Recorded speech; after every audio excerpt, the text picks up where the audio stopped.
What is up, guys? Welcome to the ThinkComputers Weekly Tech Podcast. This is episode 466, and our podcast is brought to you by Amazon. If you go to thinkcomputers.org/Amazon and happen to purchase something that helps us out and keeps the podcast ongoing. With me, of course, is my co-host, Ryan. What's going on? Just running a little behind, but we're good. Yeah. A little sleepy too, but it's all good. I feel like we're getting into holiday season and things are getting super busy. It's just you can feel it coming. Like you can feel it, and I've been planning content, and we have a bunch of products coming in, and it's just like the end of the year is going to be here soon. I was at Target the other day and looking for something. Of course, they have like the Halloween stuff up, decorations, but then just to the side of it, there was already Christmas stuff in just a little section. I'm like, and my son was like, "It's not even Thanksgiving yet," and I was like, "Dude, it's not even Halloween yet." And we're seeing like a bunch of companies release products now for holidays. So there's just a lot. Yeah, there's a lot going on. And it's gonna be a race to Christmas. I feel like it's like we talk about how this year has gone by so quick. I think the last of Q4 is just gonna fly by. Like it's just gonna be and then we'll be at CES in January. Like I just think it's just gonna be crazy. We have a lot of content planned for holiday and lots of products. I got some pretty cool stuff coming in as well. So definitely stay tuned for all of that. But of course, this week on the podcast, we're going to be talking about two products that I took a look at: a very fast NVMe drive and a keyboard that I'm still using. I need to swap it out because I'm reviewing another keyboard, but I really like this keyboard quite a lot. Be talking about about that. EA got bought. The biggest acquisition in history or something like that. I read. So sad. So that happened. We have a pretty cool case from APNX. There's some MSI. They're not giveaways. They're bundles, I guess. If you buy a product, you get something else. And I think we're going to see a lot of that because I think PC sales in general are kind of down because we're in the lull between like no new CPUs coming out, no new GPUs yet. So everybody had bought their stuff at the beginning and sales are down. So I think you're going to see a lot more of this. So we'll talk about that. And we have some other things as well. If you did want to follow along, we do have our full show notes page, which is right here. And this has all of the reviews and articles and everything that we are going to be talking about this week. So if you hear something or you want to come back later, it's all right here. So yeah, show notes are up and we are ready to go. Of course, we have our good friend Old Man in the chat. Good to see you here. Of course, almost every week. It's very often he doesn't miss a week. So he's here. But we'll start out with the reviews, and the keyboard that I'm still using, it's sitting in front of me, is the Be Quiet Dark Mount.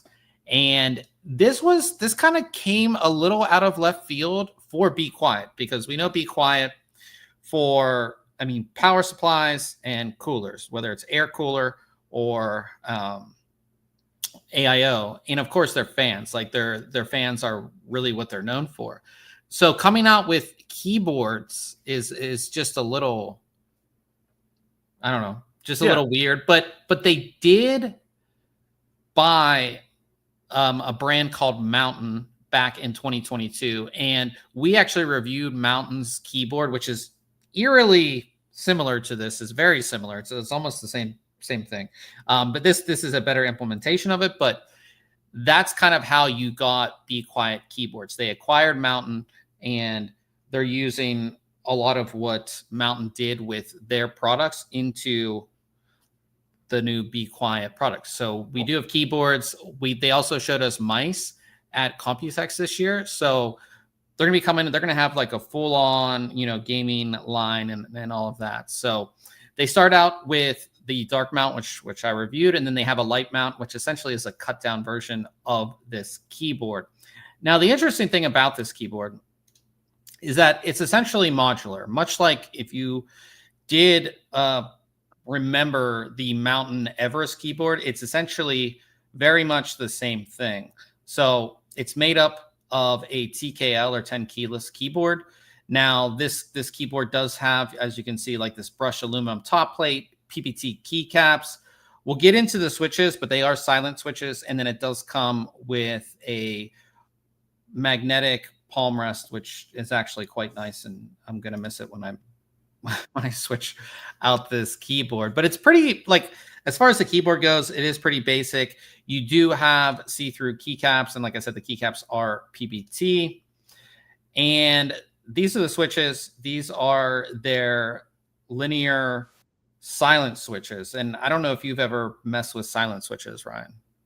I don't think I have. Okay, yeah, I wasn't sure if I was going to like them, but we'll talk about that.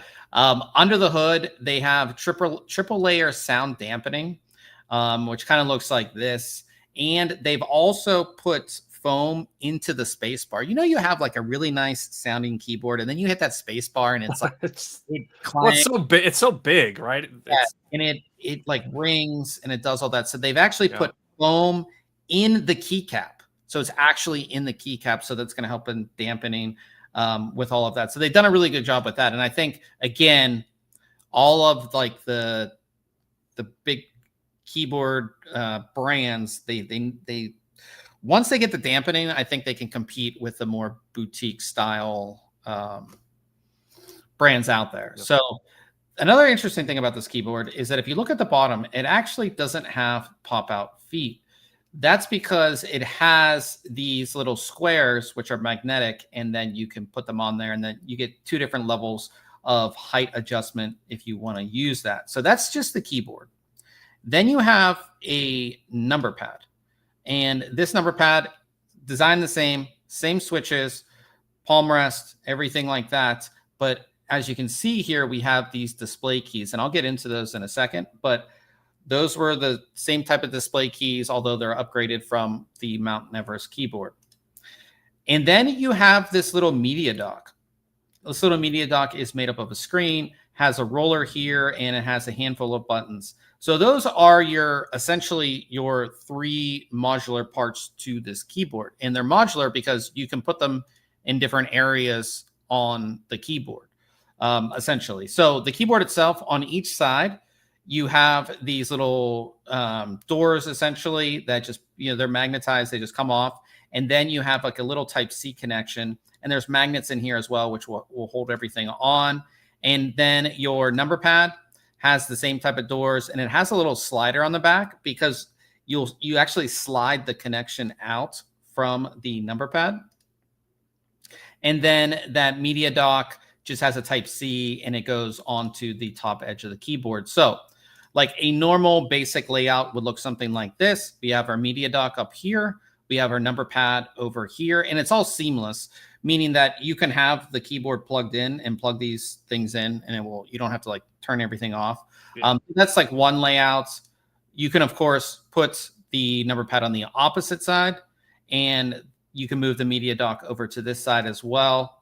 And everything just goes on super easily, like no real issues with anything. And it's not wobbly or anything. Like if you're using the number pad, it's not wobbly. It doesn't feel out of place or anything like that. But the only thing I didn't like about the number pad is that you can't use the number pad by itself. You can't like plug a USB cable into it or anything? Can't plug a USB cable into it. Also on the main keyboard, the actual USB connector is recessed down in here.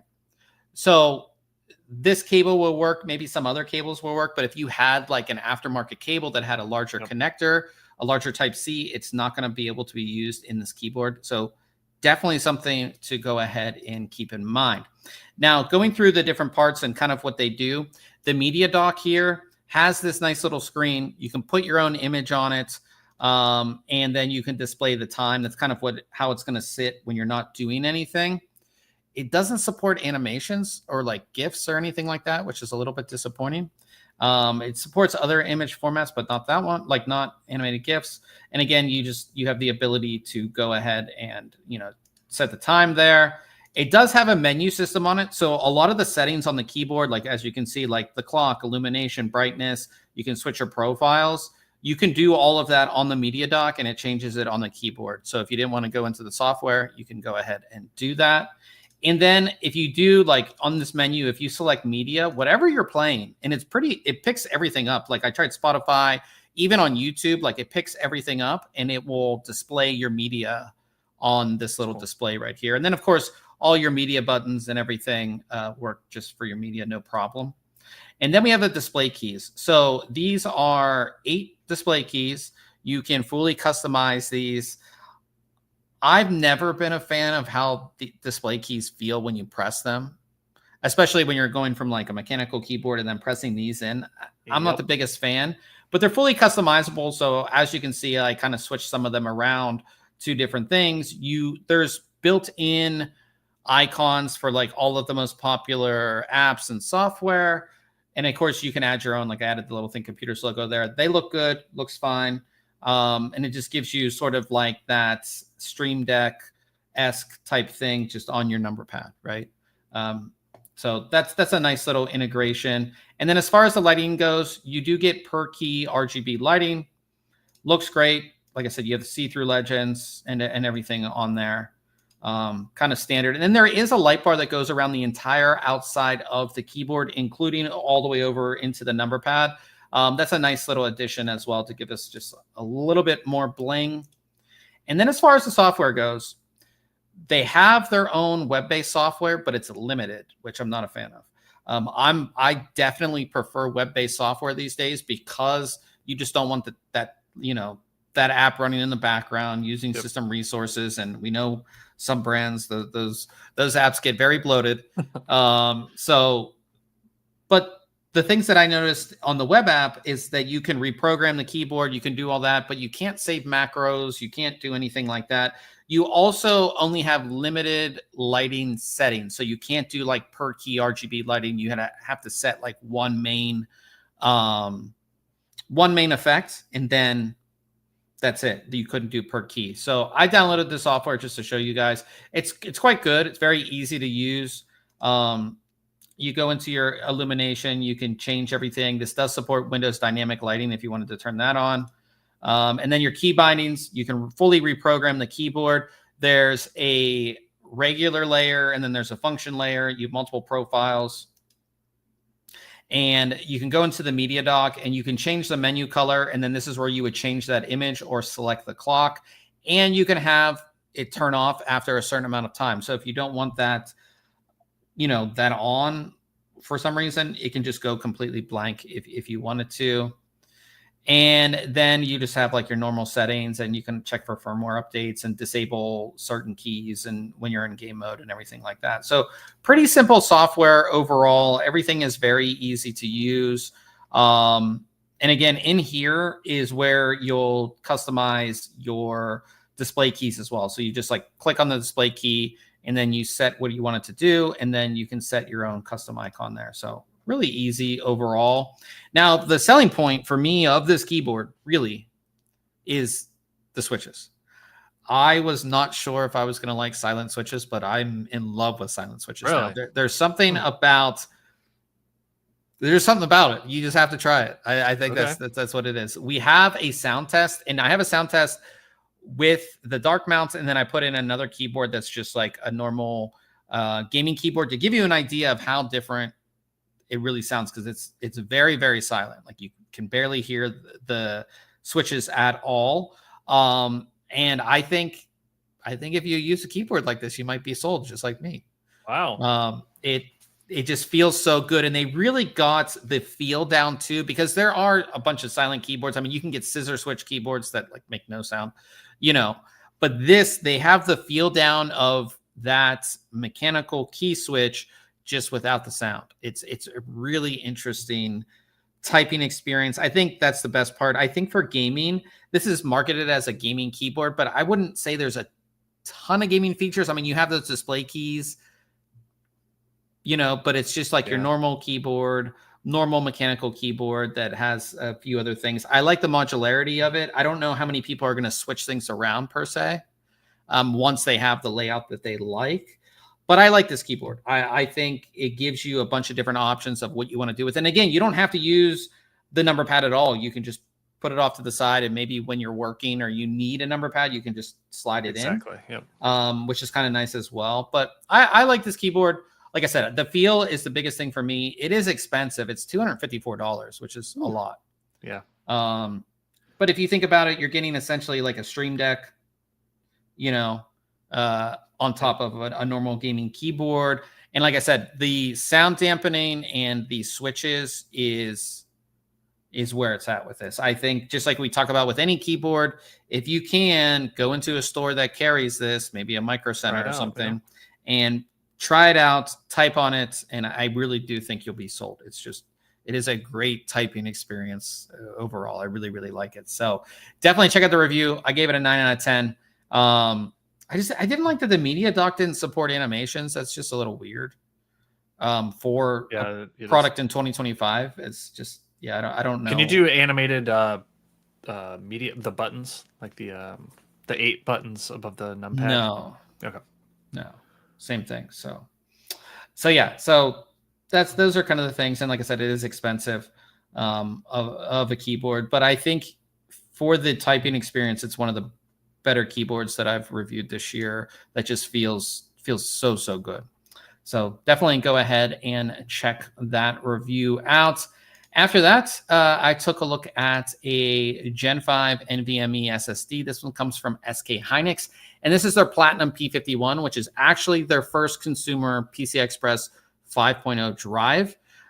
Rated speeds of up to 14,700 megabytes a second read and 13,400 megabytes a second write. So it's super, super fast.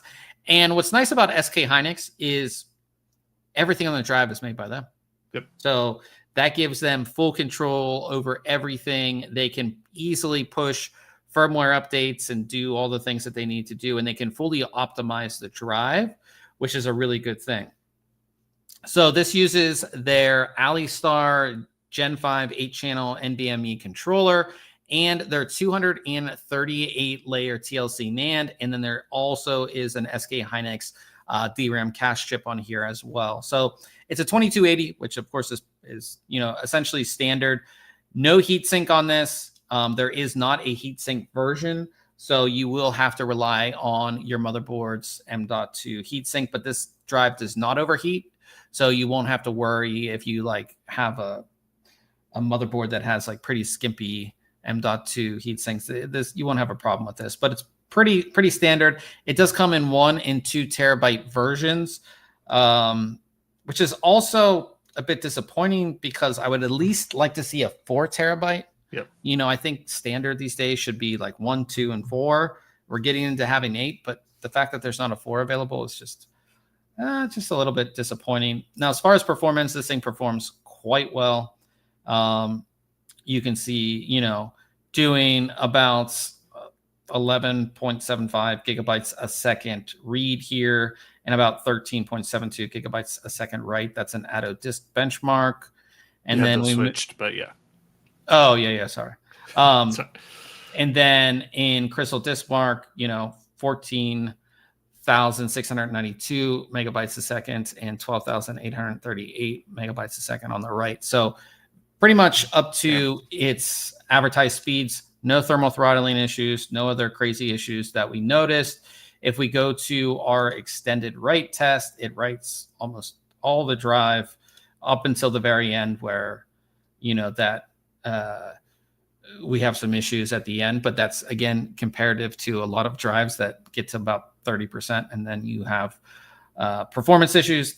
It writes almost 90% of the drive without really any issues. So that's very good there as well. As far as pricing goes, it's $229.99 for the 2 terabytes and $159.99 for the 1 terabyte. So I think it's pretty fairly priced for what you're getting. And again, if there ever is any optimizations to be made, SK Hynix, again, has full control over the drive, so they can easily push out firmware update if they need to. I just would have liked to see a 4 terabyte version. I think Gen 5 is getting more adopted and people want higher capacity drives. So especially with games these days, I mean, I don't even know how big Call of Duty is going to be when it comes out. Because last time Call of Duty was or Battlefield 6 coming out in a week and a half. Like, yeah. Need some more space. So I gave it a 9 out of 10 and our recommended award. So if you're looking for a Gen 5 drive, this is one that we would definitely recommend there for sure. So check out the review if you are interested. We'll move on to Case Mod Friday. And this week we have a build from PC Works. This is their B build, and you can see why it's called B. And this is a really interesting build. This is in the Comp Case. What is this? The Comp Case Titan case.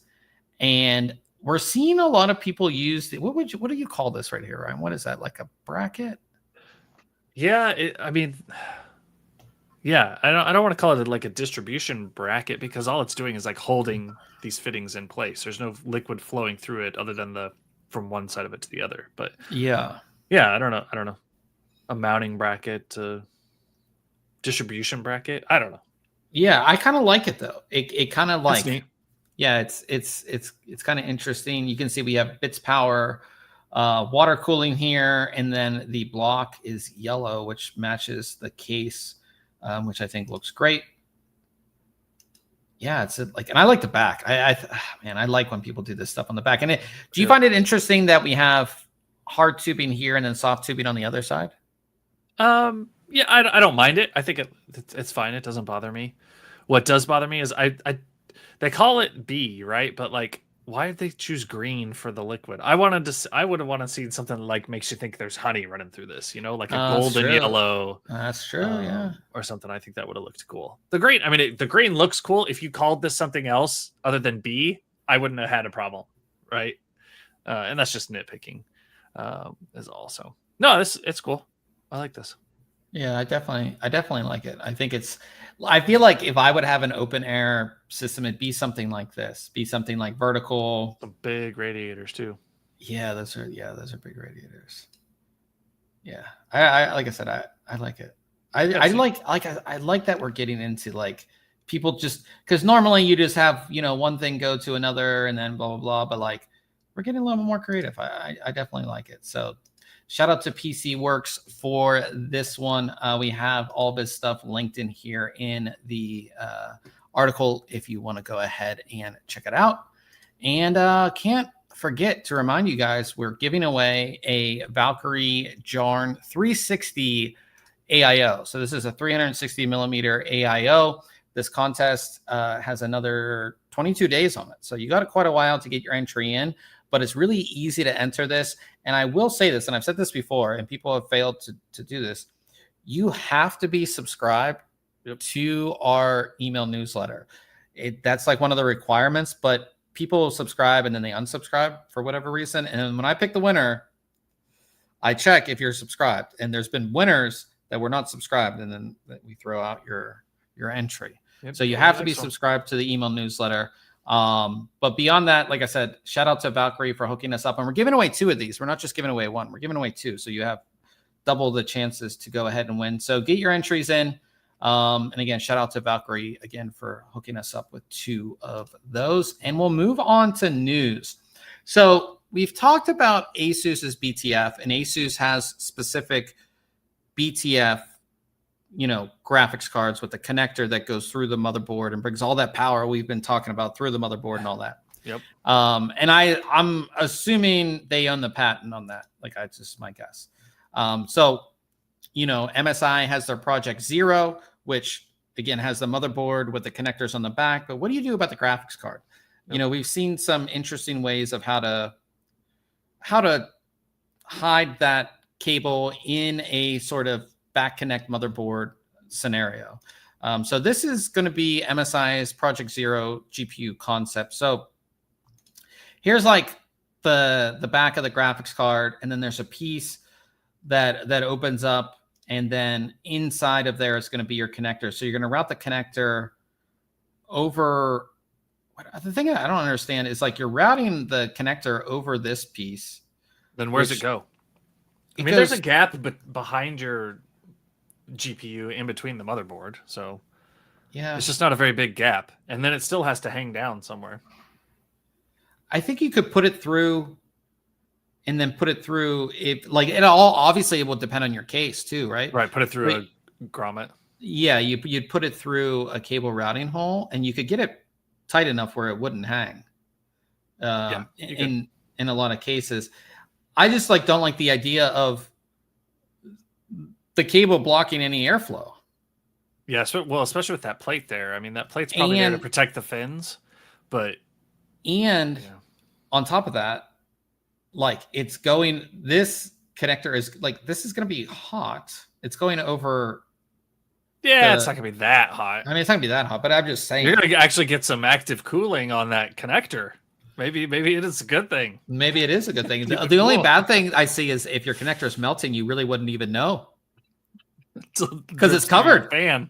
I mean, it's covered right here. You so snap that magnetic cover back on. You don't know. Yeah, you just So that was at the Tokyo Game Show. We'll see if if MSI actually comes out with real products. Like a real GPU that's called Project Zero, and they're but I assume they will, or at least have a limited run of these that do have this connector there. So not a bad implementation. I like the idea of cables being hidden, right? Just having a cleaner build. I'm definitely all for that.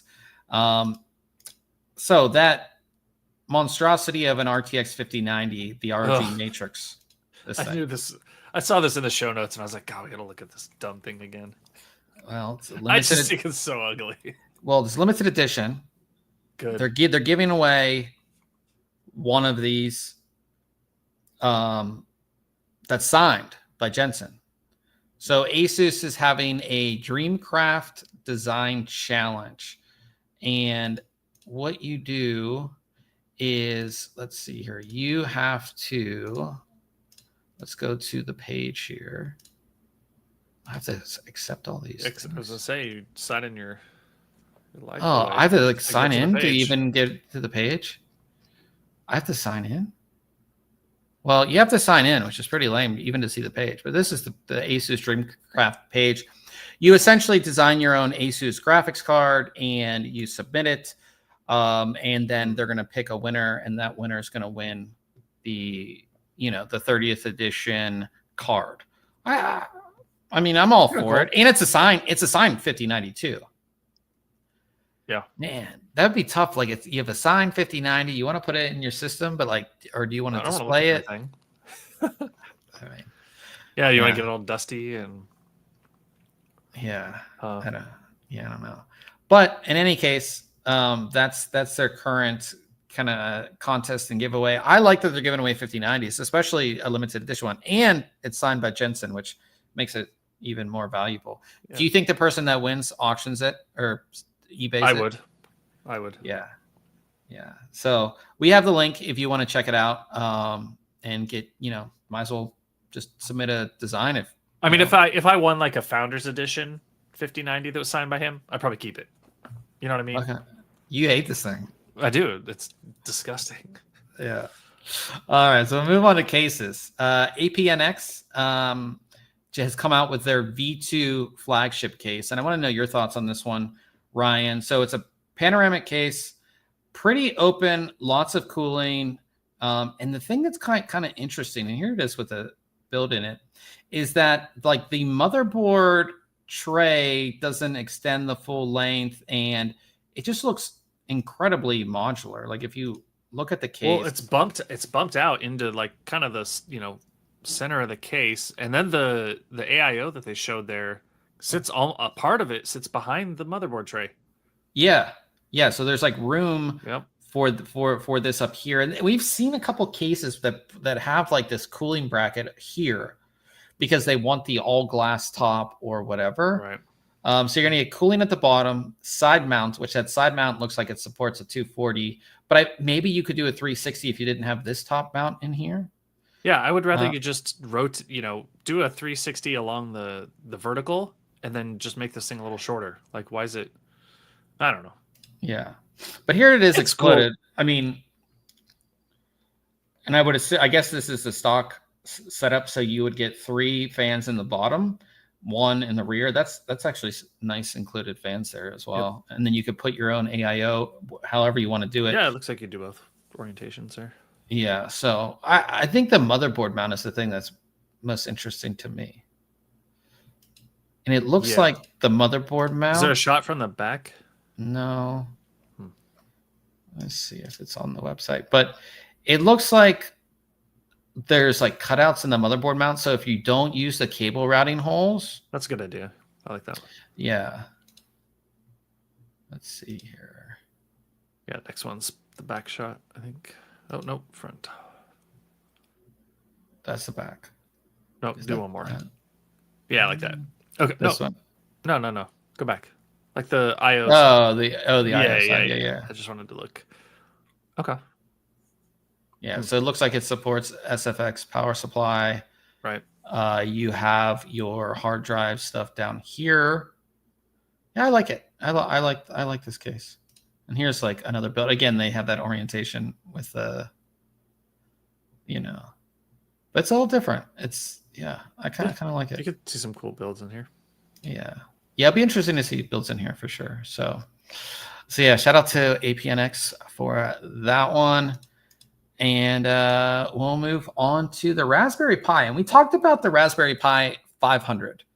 Raspberry Pi 500 was essentially a keyboard that was a Raspberry Pi system. So you just, you essentially take your keyboard with you and you can connect it to anything. And it was a whole system. Well, now they have the Raspberry Pi 500 Plus. And this is a mechanical keyboard. As you can see, it's the same type of thing. But this one comes with built-in NVMe SSD, 16 gigabytes of RAM, Gateron Blue low-profile switches, RGB backlighting on this one as well. So this is kind of like their spec'd out, decked out version of the Raspberry Pi. And you can see there's the NVMe drive and all of that's right on there. I like this. This is cool. Yeah, I like it as well. Price is $200. Yeah. So I think, this is like the perfect like little machine because it's like it's a keyboard that you just it's all there.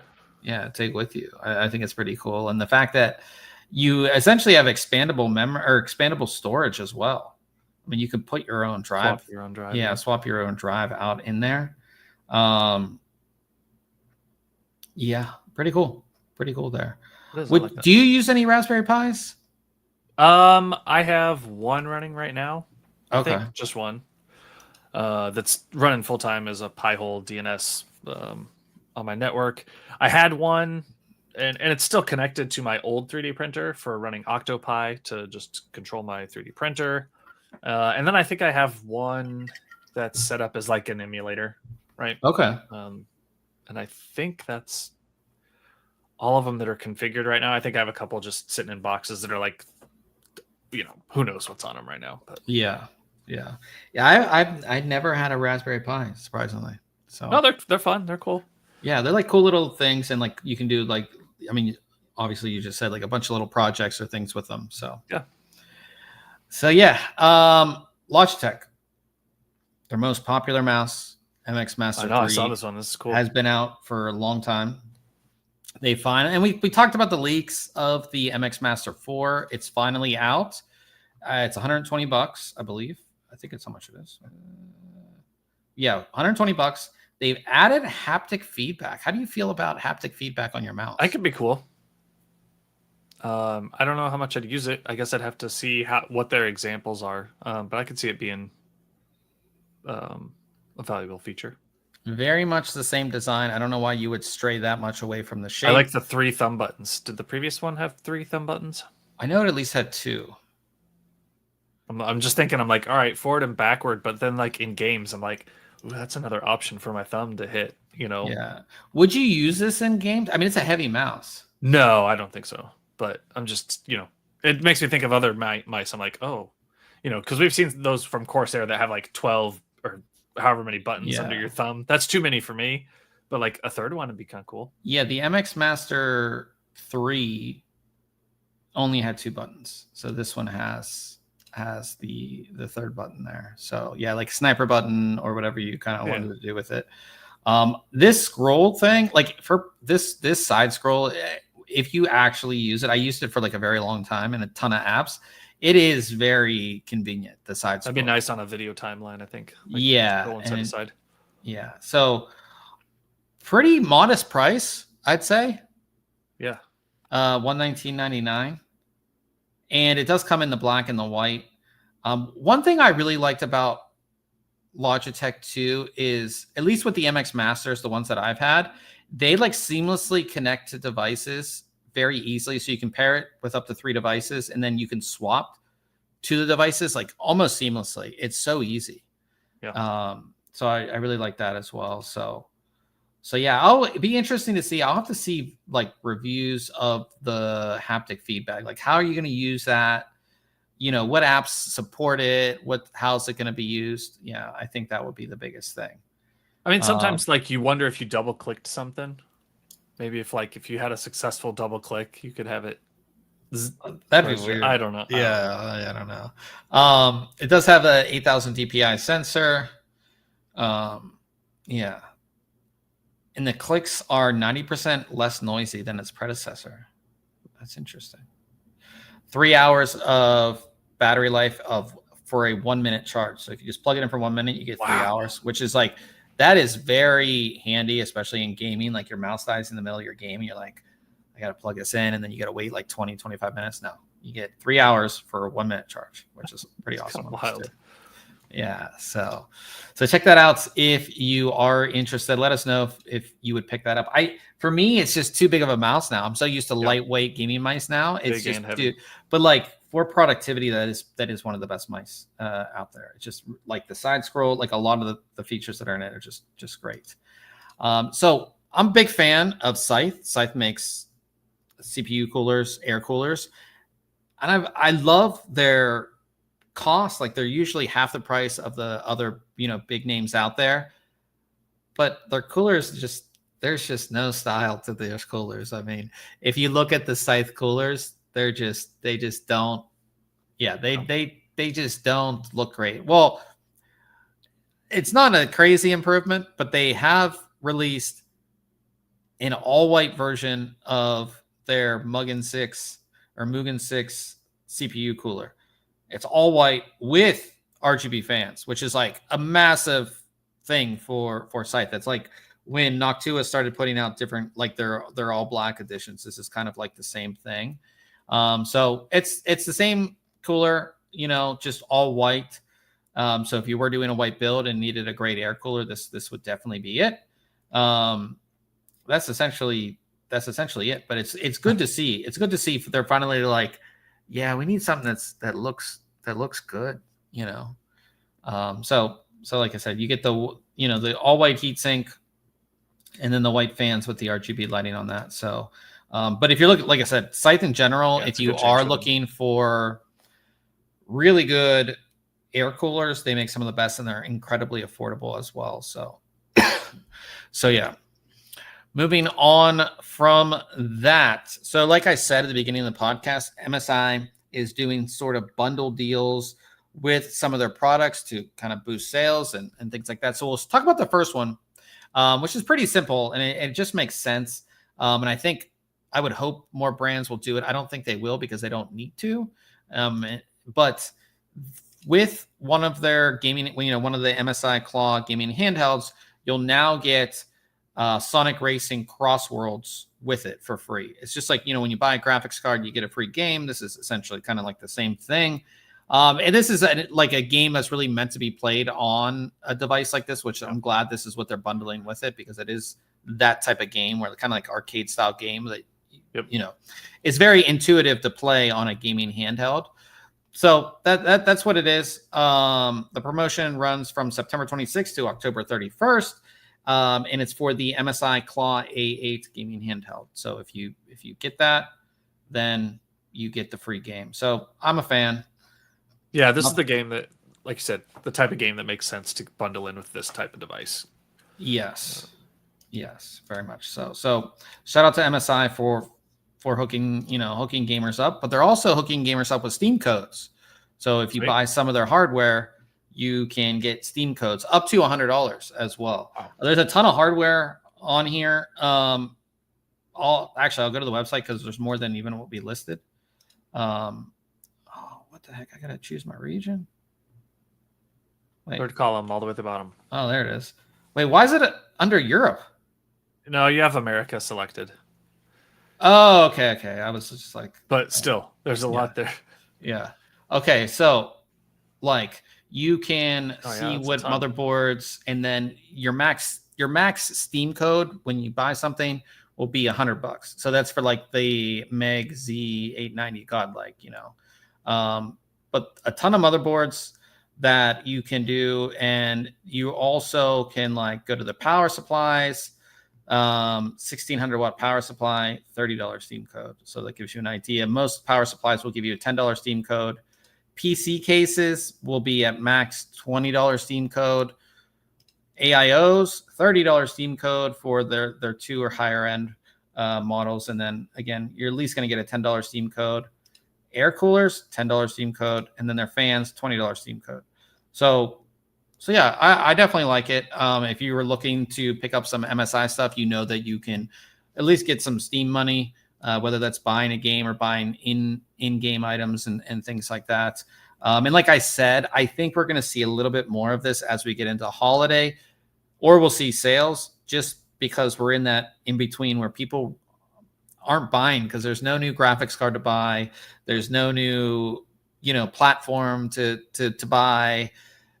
So I think we're going to see a lot more of this. I think hardware sales are down, and I think at least we're going to see sales, or we're going to see stuff like this. So again, shout out to MSI for hooking people up with Steam codes. Have you ever? What was like the best thing that you got when you bought some PC hardware? Man, I don't know. Like probably the last one that I got, and that's been years ago. When I bought my GTX 970, it came with Witcher 3. And Witcher 3 is a huge game, AAA title. Yeah. And I played 15 minutes of it and never played it again. It's just not my style of game. It looked good, right? Yeah, it looked good. And it's one of the best games. Oh yeah. I mean, I just got Monster Hunter Wilds, I believe, with a AMD CPU, which is nice. But yeah, it's always good to have the bundle deals. I just think it just gives you, like, if you're like, okay, I'm between the MSI and maybe the Gigabyte motherboard, like which one, and you're like, I'll pick. I mean, I get like a $50 Steam code. That's a game that I wanted, or at least almost a game. So moving into gaming. Biggest acquisition ever. EA, Electronic Arts, was acquired for $55 billion. So, that's Battlefield. That's all the EA Sports games. What else is an EA title? Like everything. Sims. Yeah. I don't know. I watched a documentary on The Sims. It was really interesting. Well, I mean, yeah, EA. It's the largest leveraged buyout in history. And they were bought out by Silver Lake Partners, Saudi Arabia's PIF, and Affinity Partners. I just don't like this. And the big thing is that they're taking EA private. So EA is a publicly traded company. They're going to take it private.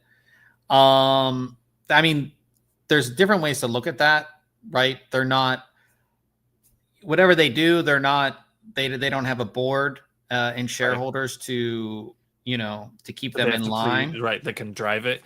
But yeah. Although at the same time, just because they don't have that, you just got bought by these, like, how many, they didn't get bought by a bunch of gamer bros. They got bought by a bunch of money bros. So like, but that's the thing, is like there's so many things where like corporate greed ruins games and ruins certain things.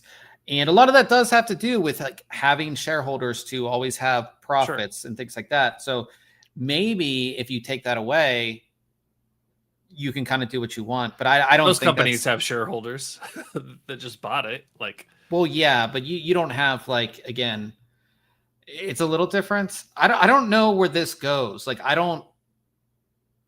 where do you think this goes? Like, what do you think? EA just continues to be EA? Keeps rolling along? Maybe. I don't know. Is it kind of like a Blizzard Activision Microsoft or is it like acquisition? Is it like, okay, we're getting rid of, just like Old Man in the chat says, right, like, Need for Speed, Dead Space franchises, like, okay, those aren't profitable for us. We're done. We'll sell the IP to whoever, or get rid of it, or just stop updating. And, like, I mean, with Battlefield coming out, what does that do to Battlefield? What is that? Don't know. It is. I didn't see this coming. I don't know. I would have almost thought you wait till Battlefield comes out so that you guarantee those sales, right? Because the hype around Battlefield 6 has been pretty much all positive from what I've seen. Yeah. So, like, why let this possibly taint some sales numbers? Yeah. I don't know. It would be interesting to see what happens. Like, think of, like, 5 years out from now. What is EA? What? Right. Well, like, maybe how does it play into, like, the future of games? Like, all right, how long is Battlefield 6 going to be supported, right? How long are this company going to want to continue to maintain servers and run infrastructure to support these games, as opposed to, no, we need Battlefield 7, 8, 9, and 10, and we turn off the last one, right? Like, does that come into play? Well, like I said, and, like, the optimist in me is like, okay, they're taking it private. They don't want to have to deal with shareholders. They're going to just do what they want, as far as, like, yeah, we're just going to keep on supporting this. We're going to keep on doing this. We don't have a board or, like, again, shareholders, and we don't need to make a certain amount of profits, whatever. Right. Who knows? Yeah, I don't know. Who knows what happens? But incredibly interesting. We'll see what, like I said, this is something that's like a 5-year, 6-year window out, right? To see really what happens. Unless it's like, we're selling Battlefield. Yeah. Everything's for sale. Who wants it? Yeah. So we'll see what happens, with that. Now, talking about Battlefield 6, they just put out their season 1 roadmap. So there's going to be a lot of content coming out. So they put out their season 1 preview. Everything in season 1 will be free or earnable. Yep. Which is nice. So the game comes out, October 10th? Yep. And then Friday, but next. October 28th, they'll have Rogue Ops. So that's like their thing that's going to come out October 28th. And then November 18th, they'll have California Resistance, which, again, these are like just different pieces of content, different maps, different things like that, different challenges, all that, and different items as well. So if you look at this, so like with Rogue Ops, you're getting a new map, and then you're going to get different guns and accessories and things like that. Same thing with California Resistance, and same thing with the Winter Offensive. So November 18th, California Resistance, and then Winter Offensive is November 9th. And I mean, it's awesome that it does coincide with winter too. So you'd be, kind of in that zone. I like it. I mean, that's a lot of content too in a short period of time. Yeah, it is. That's a lot to come out in 2 months, 3 months. But I think that's what gamers want, though. Like, a game will get stale in about a month. Yeah. Well, I mean, we used to be so used to, like, all right, here's like your 12 maps or whatever, and you have that for like a year or two, and then you either get an expansion that you have to buy, or like a DLC pack that adds on, another 12 maps or something. Now it's like it trickles out to keep you constantly on the drip, right? Like, yeah. So you can't fall off of it. Yeah. So we'll see what happens with Battlefield. I'm excited. That is our question. Or go ahead. well, seeing that like New York scene there makes me want to. I haven't ever finished Division 2. Yeah. And I haven't played it at all with my 5080, and like it was a good looking game already, so it's like makes me want to pick that game back up and at least. I am excited for like the campaign of Battlefield. I really like their campaigns. It was always done quite well in my opinion, so it'll be interesting to see what the campaign looks like. And again, like with everything being online and Battle Royale and all that other stuff, like it's just nice to load up a game and just play the story, right? Yeah. At least for me. Like sometimes you just want to be by yourself and play the story. So that's gonna be a lot of fun. And that is our question of the week this week is, will you be getting Battlefield 6? Yeah. 2 copies. Yeah, so you got to get one for Tucker. So yeah. So yeah, same thing. I'll be getting Battlefield. Would you get any, like there's like other editions, like the more expensive editions? Would you get the regular? Yeah, I'm just gonna get the regular. I don't need any of the other stuff. But yeah, I'll definitely be getting it when it does come out. That week we won't be having a podcast actually. The week of the really?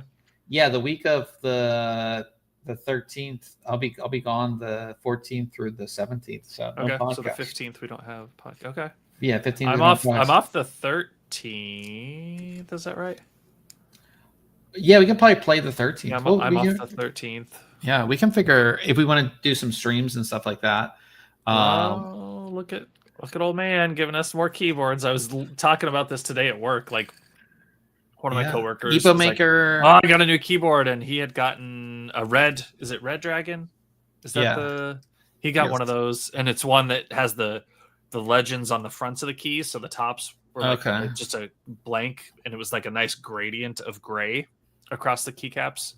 What is this? An Epo Maker HE65. $37.99. That's cheap. What's it look like? Gasket mount. That's blue. I don't know. Yeah, it's just blue. Hold on. Oh. It's just blue. Okay. Yeah. But it has a knob on the side, and I guess that's a little screen. Yeah. It's gasket mounts, wireless mechanical. Man, he finds all these deals. I bet he has more. He definitely has more keyboards than I do. But yeah, coming up next week, I'll be taking a look at a motherboard from ASRock. It is their X870 Riptide. So pretty excited to take a look at this. I actually haven't taken a look at a Riptide motherboard. That's from their Phantom Gaming line.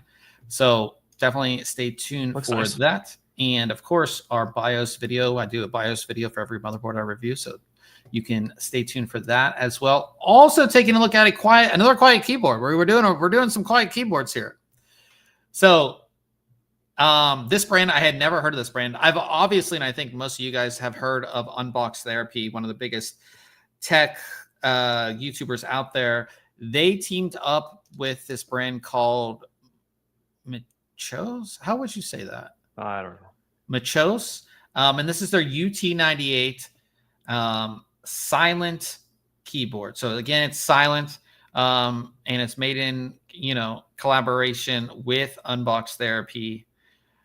Sweet. I'm excited to test this because it's another silent, and we'll see how good it is as well. But yeah, like I said, gasket mount keyboard.